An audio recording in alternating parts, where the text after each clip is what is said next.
নমস্কার, welcome back to my channel Arup's Utopia. আপনারা সকলেই জানেন মাননীয় মুখ্যমন্ত্রী শ্রীমতী মমতা বন্দ্যোপাধ্যায় এবং পশ্চিমবঙ্গ সরকারের ঐকান্তিক উদ্যোগে আগামীকাল 14ই জুলাই 2024 রাজ্যব্যাপী অনুষ্ঠিত হতে চলেছে বন মহোৎসব। গ্লোবাল ওয়ার্মিং বা ক্রমবর্ধমান উষ্ণায়ন, পরিবেশ দূষণ, খরা, বন্যা সহ নানা প্রাকৃতিক দুর্যোগের একমাত্র প্রতিকার পর্যাপ্ত পরিমাণ বৃক্ষরোপণ।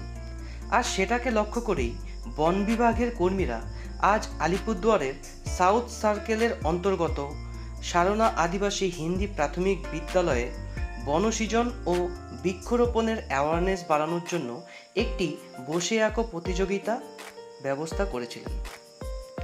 বন বিভাগ ও স্কুলের সকল শিক্ষক শিক্ষিকাদের যৌথ প্রচেষ্টা ও উদ্যোগে একটি সুন্দর অনুষ্ঠান আজ অনুষ্ঠিত হয় এই বিদ্যালয়ে।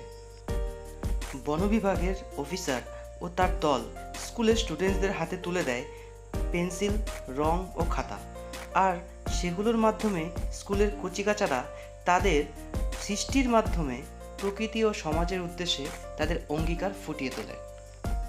আর স্কুলের প্রত্যেক শিক্ষক এবং শিক্ষিকারা বাচ্চাদের এই পথ চলার যথার্থ পথ প্রদর্শক হিসেবে সহযোগিতা করতে থাকেন। বন বিভাগের কর্মচারীরা টিচার্সদের সাথে আলাপচারিতা এবং স্টুডেন্টসদের উদ্দেশ্যে তাদের মূল্যবান বক্তব্য রেখে এই আর্ট কম্পিটিশনের উদ্দেশ্য ও লক্ষ্য প্রকাশ করেছিলেন।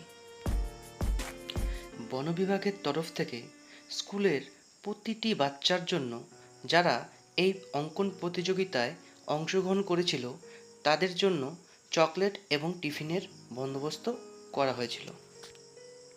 সবশেষে বন বিভাগের কর্মচারীদের কাছ থেকে স্টুডেন্টদের আশীর্বাদ গ্রহণের মাধ্যমে এই সুন্দর অনুষ্ঠানটির পরিসমাপ্তি ঘটে।